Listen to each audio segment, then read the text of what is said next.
Chapter 9. Education and Religion. This is pretty deep stuff, Your Majesty. Let us get back to the discussion of lighter and more concrete subjects that are likely to interest the majority of people.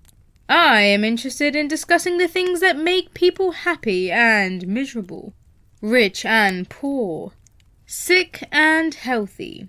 In brief, I am interested in everything that can be used by humans to make life pay satisfactory dividends in return for the effort that one puts into the business of living.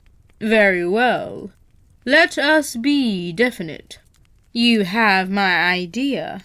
Your Majesty has a tendency to stray off into abstract details, which most people can neither understand nor use in the solution of their problems. Could that, by any chance, be a definite plan of yours, to answer my questions with indefinite answers? If that is your plan, it is a slick trick, but it will not work. Go ahead now and tell me something more of the miseries and failures of human beings growing directly out of indefiniteness. Why not permit me to tell you more of the pleasures and successes of people who understand and apply the principle of definiteness? I observe that sometimes people with definiteness of plan and purpose get what they ask from life, only to find after they get it that they do not want it. What then? Generally, one can get rid of whatever is not wanted by application of the same principle of definiteness with which the thing was acquired.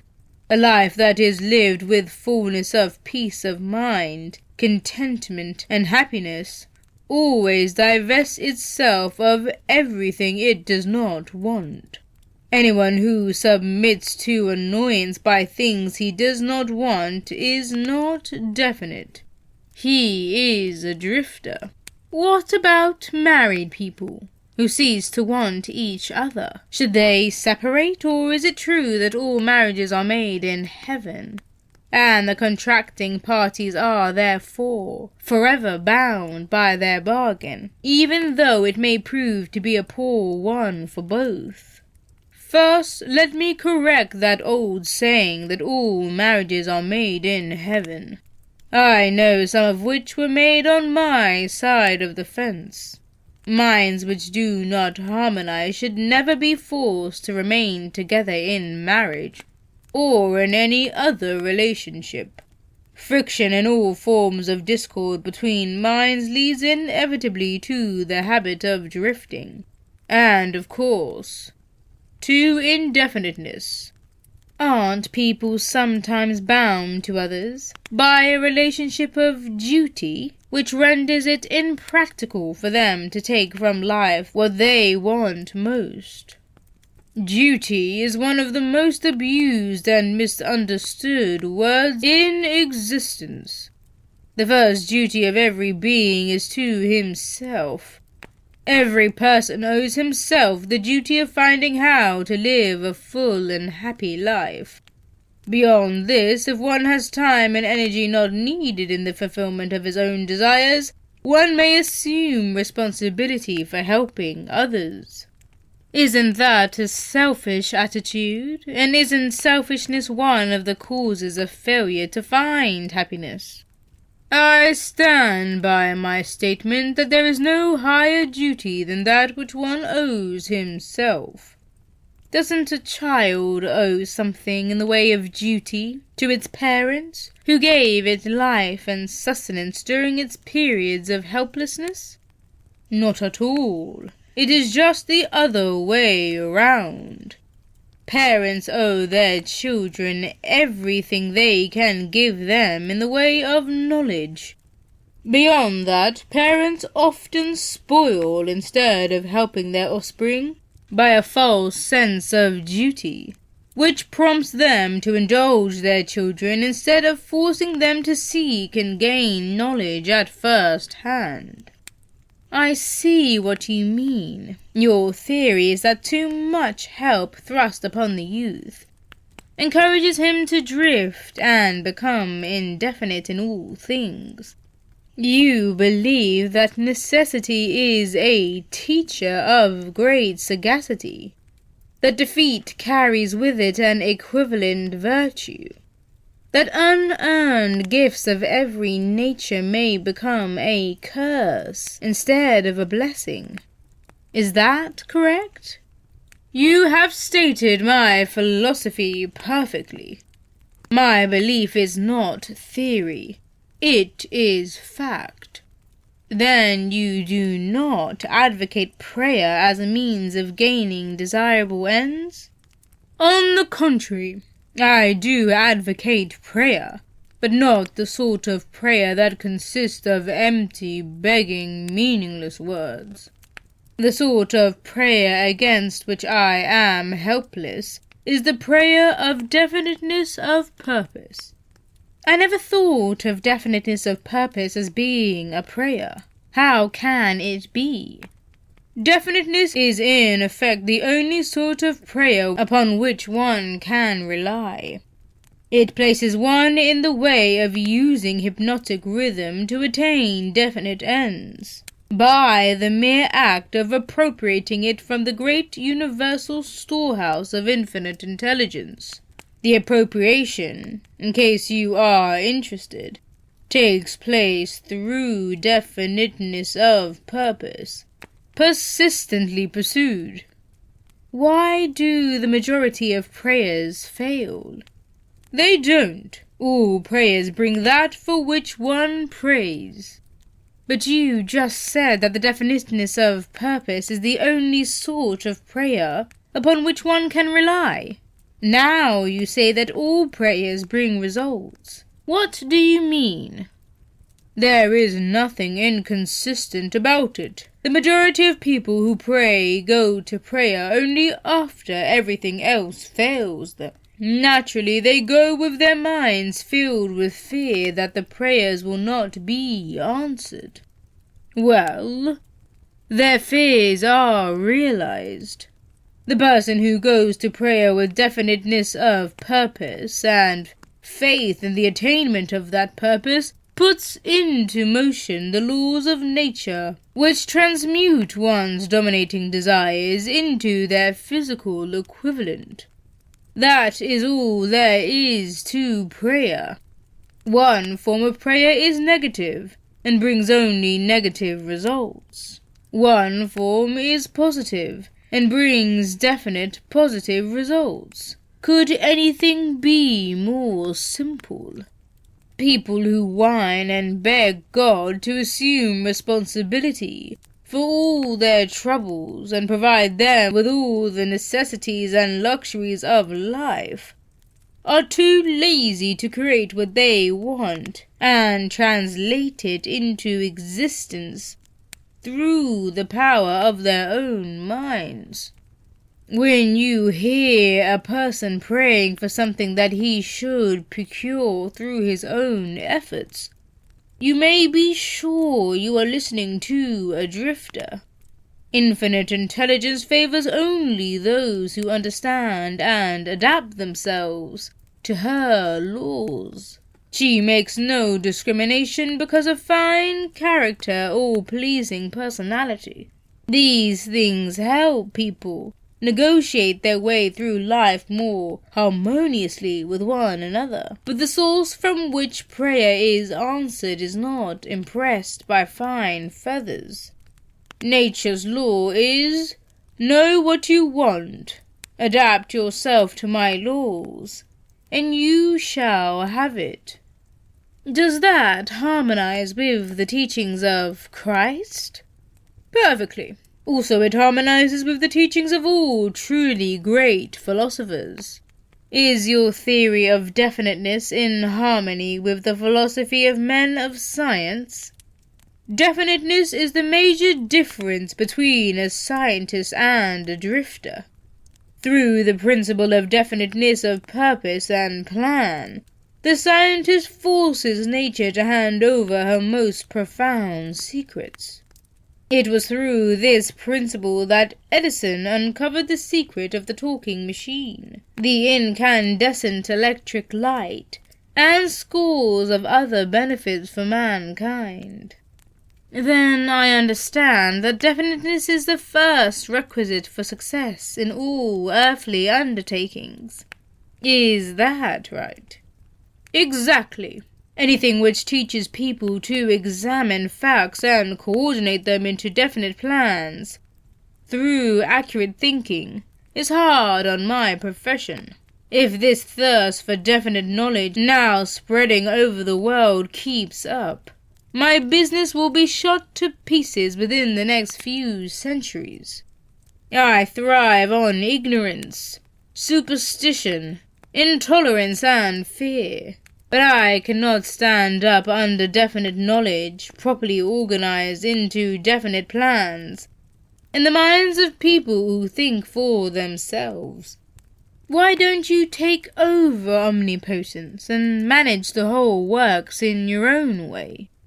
You might as well ask why the negative portion of the electron doesn't take over the positive portion and run the entire works. The answer is that both the positive and the negative charges of energy are necessary to the existence of the electron. One is balanced equally against the other, stalemated, as it were. So it is with what you call omnipotence and I. We represent the positive and the negative forces of the entire system of universes, and we are equally balanced one against the other. If this power of balance was shifted the slightest degree, the whole system of universes would become quickly reduced to a mass of inert matter. Now you know why I cannot take over the whole show and run it my way. If what you say is true, you have exactly the same power as omnipotence. Is that true? That is correct. My opposition, you call it omnipotence, expresses itself through the forces which you call good, the positive forces of nature. I express myself through the forces which you call bad, the negative forces. Both good and bad are coincidental with existence. One is as important as the other. Then, the doctrine of predestination is sound. People are born to success or failure, misery or happiness, to be good or bad, and they have nothing to do with this, nor could they modify their natures. Is that your claim? Emphatically not. Every human being has a wide range of choice in both his thoughts and his deeds. Every human being can use his brain for the reception and the expression of positive thoughts, or he can use it for the expression of negative thoughts. His choice in this important matter shapes his entire life. From what you have said, I gather the idea that human beings have more freedom of expression than either you or your opposition. Is that correct? That is true. Omnipotence and I are bound by immutable laws of nature. We cannot express ourselves in any manner not conforming to these laws. Then it is true that man has rights and privileges not available to either omnipotence or the devil. Is that the truth? Yes, that is true, but you might well have added that man has not yet fully awakened to the realization of this potential power. Man still regards himself as something resembling the worms in the dust, when in reality he has more power than all other living things combined. Definiteness of purpose seems to be a panacea for all evils of man. Not that, perhaps, but you may be sure no one ever will become self-determining without it. Why aren't children taught definiteness of purpose in the public schools? For the reason that there is no definite plan or purpose behind any of the school curricula. Children are sent to school to make credits and learn how to memorize, not to learn what they want of life. What good is a school credit if one cannot convert it into the material and spiritual needs of life? I am only a devil, not an unwinder of riddles. I deduce from all you say that neither the schools nor the churches prepare the youths of the world with a practical working knowledge of their own minds. Is anything of more importance to a human being than an understanding of the forces and circumstances which influence his own mind?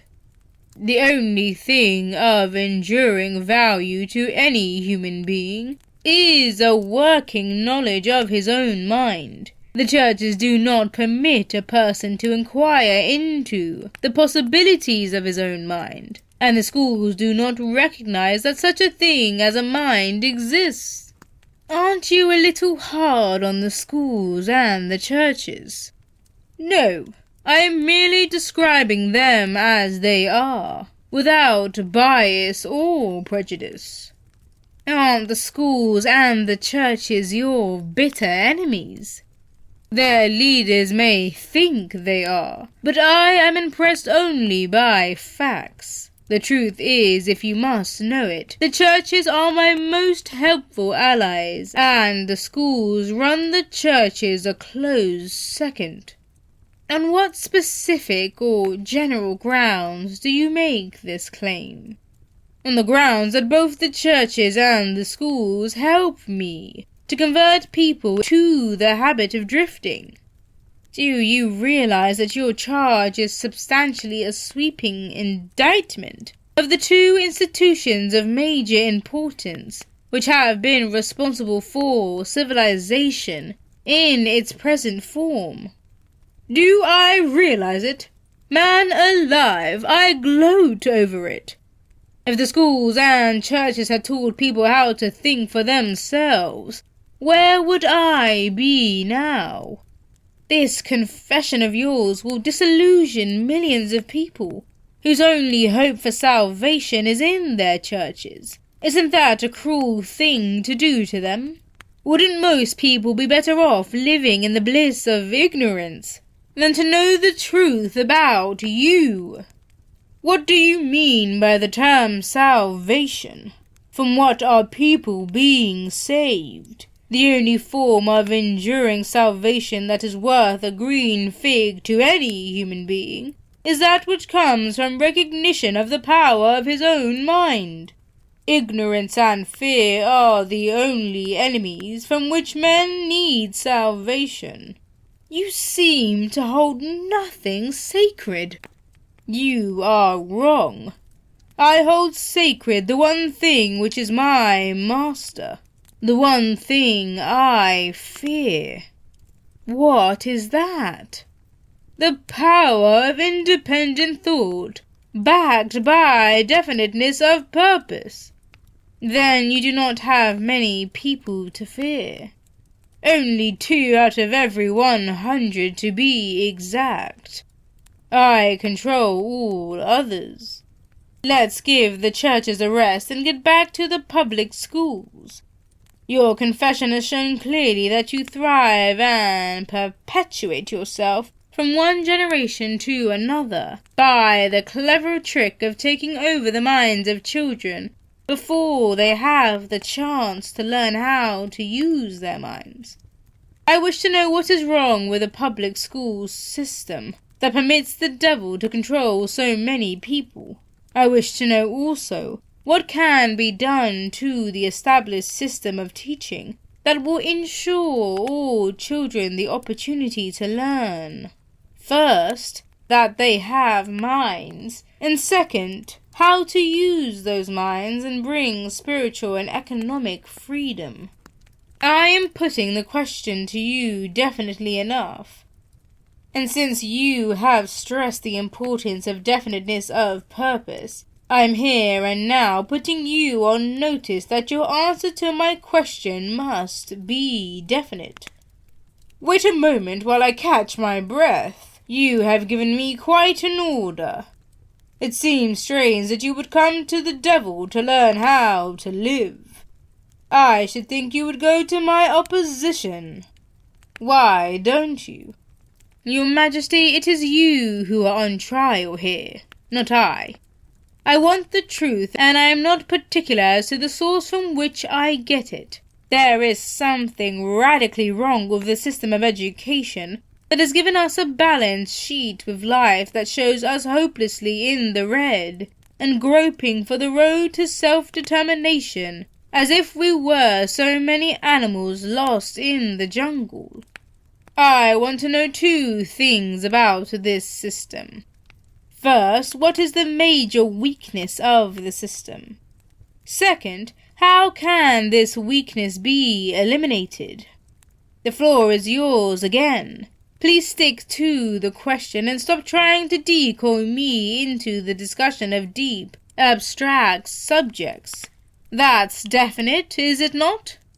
You leave me no choice but that of a direct answer. To begin with, the public school system approaches the subject of education from the wrong angle. The school system endeavors to teach children to memorize facts, instead of teaching them how to use their own minds. Is that all that is wrong with the system? No, that is only the beginning. Another major weakness of the school system is that it does not establish in the minds of children either the importance of definiteness of purpose, or make any attempt to teach youths how to be definite about anything. The major object of all schooling is to force the students to cram their memories with facts instead of teaching them how to organize and make practical use of facts. This cramming system centers the attention of students on the accumulation of credits, but overlooks the important question of how to use knowledge in the practical affairs of life. This system turns out graduates whose names are inscribed upon parchment certificates, but whose minds are empty of self-determination. The school system got off to a bad start at the beginning. The schools began as institutions of higher learning, operated entirely for the select few, whose wealth and family entitled them to education. Thus, the entire school system was evolved by beginning at the top and working back down to the bottom. It is no wonder that the system neglects to teach children the importance of definiteness of purpose, when the system itself has literally evolved through indefiniteness. What would correct this weakness of the public school system? Let's not complain of the weakness of the system unless we are prepared to offer a practical remedy with which it can be corrected. In other words, while we are discussing the importance of definiteness of plan and purpose, let us take our own medicine and be definite. Why don't you lay off the schools and churches and save yourself plenty of trouble? Don't you know that you are poking your nose into the affairs of the two forces that control the world? Suppose you do show up the schools and the churches as being weak and inadequate for the needs of human beings. What then? With what are you going to replace these two institutions? Stop trying to evade my questions by the old trick of asking a counter-question. I do not propose to replace the schools and churches, but I do propose to find out, if I can, how these organized forces can be modified so they will serve people, instead of keeping them in ignorance. Go ahead now and give me a detailed catalogue of all the changes in the public school system which would improve it. So, you want the entire catalogue, do you? Do you want the suggested changes in the order of their importance? Describe the changes needed just as they come to you. You are forcing me to commit an act of treason against myself. But here it is.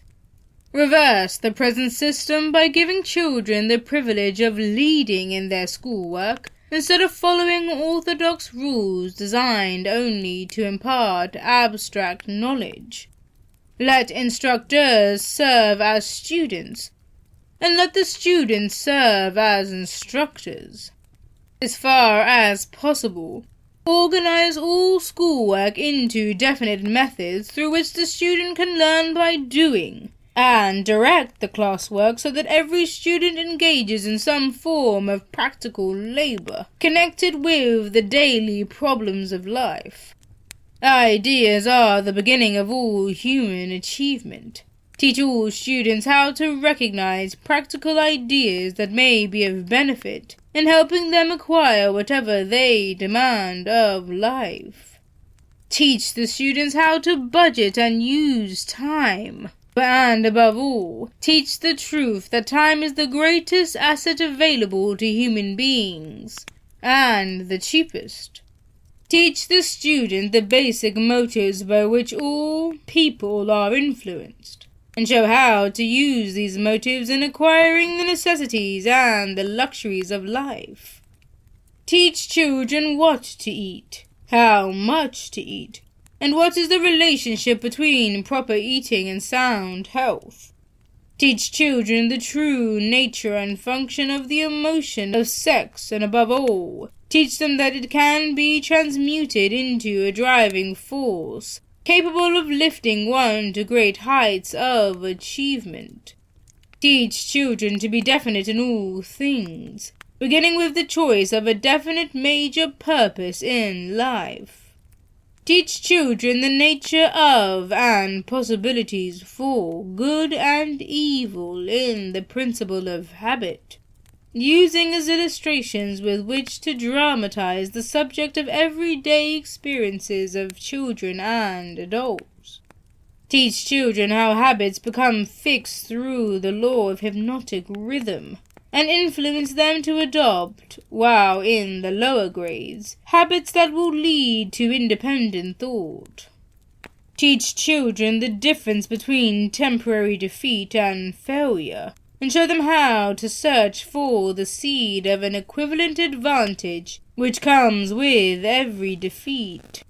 Teach children to express their own thoughts fearlessly, and to accept or reject at will all ideas of others, reserving to themselves always the privilege of relying upon their own judgment. Teach children to reach decisions promptly, and to change them, if at all, slowly and with reluctance, and never without a definite reason. Teach children that the human brain is the instrument with which one receives, from the great storehouse of nature, the energy which is specialized into definite thoughts, that the brain does not think, but serves as an instrument for the interpretation of stimuli, which causes thought. Teach children the value of harmony in their own minds, and that this is attainable only through self-control. Teach children the nature and the value of self-control.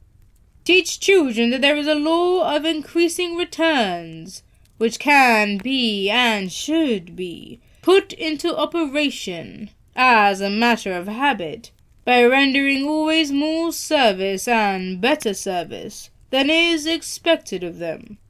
Teach children the true nature of the golden rule, and above all, show them that through the operation of this principle, everything they do to and for another, they do also to and for themselves. Teach children not to have opinions unless they are formed from facts, or beliefs which may reasonably be accepted as facts. Teach children that cigarettes, liquor, narcotics, and overindulgence in sex destroy the power of will and lead to the habit of drifting. Do not forbid these evils. Just explain them. Teach children the danger of believing anything merely because their parents, religious instructors, or someone else says it is so.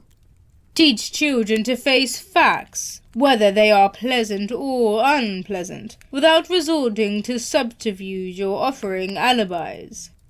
Teach children to encourage the use of their sixth sense, through which ideas present themselves in their minds from unknown sources, and to examine all such ideas carefully. Teach children the full import of the law of compensation, as it was interpreted by Ralph Waldo Emerson, and show them how the law works in the small, everyday affairs of life.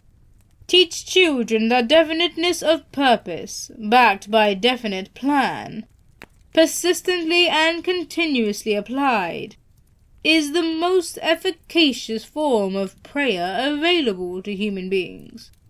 Teach children that the space they occupy in the world is measured definitely by the quality and quantity of useful service they render the world.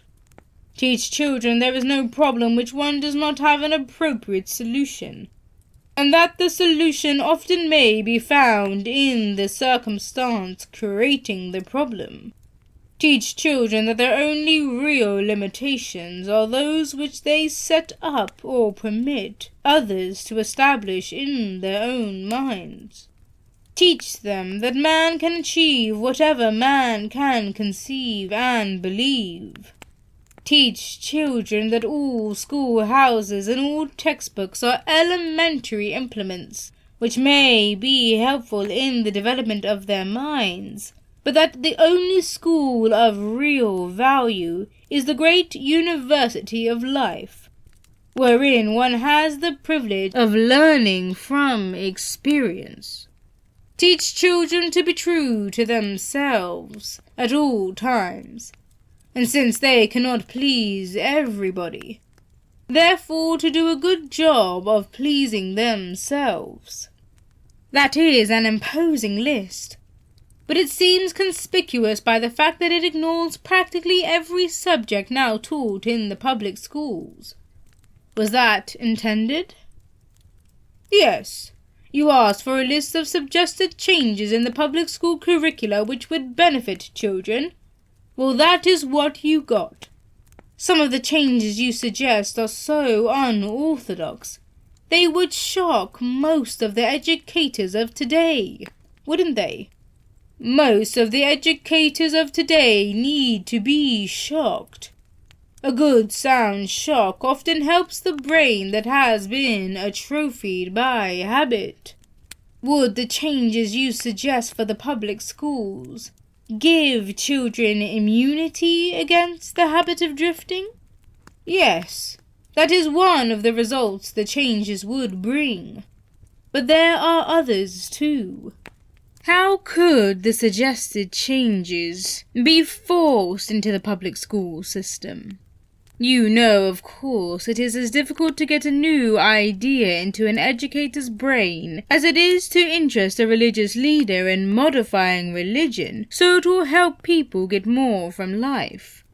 The quickest and surest way to force practical ideas into the public schools is to first introduce the ideas through private schools and establish such a demand for their use that public school officials will be compelled to employ them. Should any other changes be made in the public school system? Yes, many. Among other changes needed in all public school programs is the addition of a complete course of training in the psychology of harmonious negotiation between people. All children should be taught how to sail their way through life with the minimum amount of friction. Every public school should teach the principles of individual achievement, through which one may attain a position of financial independence. Classes should be abolished altogether. They should be replaced by the round table or conference system, such as businessmen employ. All students should receive individual instruction and guidance in connection with subjects which cannot be properly taught in groups. Every school should have an auxiliary group of instructors consisting of business and professional people, scientists, artists, engineers, and newspapermen, each of whom would impart to all the students a practical working knowledge of his own profession, business, or occupation. The instruction should be conducted through the conference system to save the time of the instructors. What you have suggested is, in effect, an auxiliary system of instruction that would give all school children a working knowledge of the practical affairs of life, direct from the original source. Is that the idea? You've stated it correctly. Let us dismiss the public school system and go back to the churches for a moment. All my life I have heard clergymen preaching against sin and warning sinners to beware and repent so they could be saved. But I have never heard any of them tell me what sin is. Will you give me some light on this subject? Sin is anything one does or thinks which causes one to be unhappy. Human beings who are in sound physical and spiritual health should be at peace with themselves and always happy. Any form of mental or physical misery indicates the presence of sin.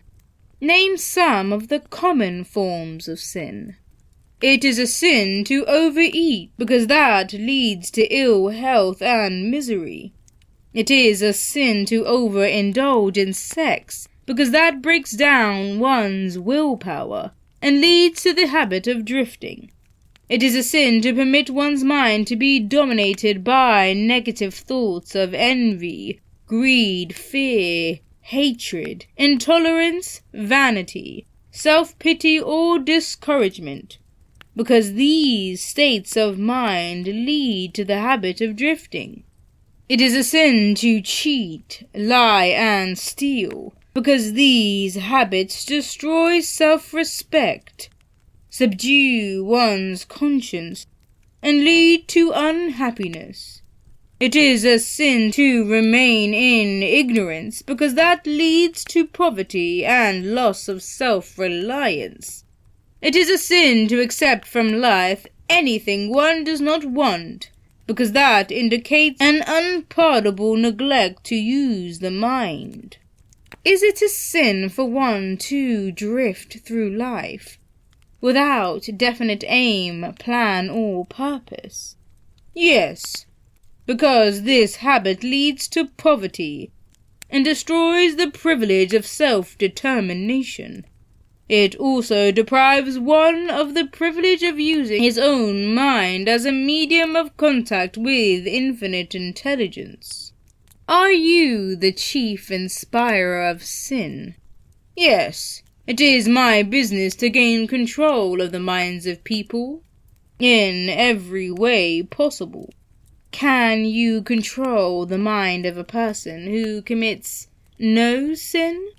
I cannot, because that person never permits his mind to be dominated by any form of negative thought. I cannot enter the mind of one who never sins, let alone control it. What is the commonest and most destructive of all sins? Fear and ignorance. Have you nothing else to add to the list? There is nothing else to be added. What is faith? It is a state of mind wherein one recognizes and uses the power of positive thought as a medium by which one contacts and draws upon the universal store of infinite intelligence at will. In other words, faith is the absence of all forms of negative thought. Is that the idea? Yes, that is another way of describing it. Has a drifter the capacity to use faith? He may have the capacity, but he does not use it.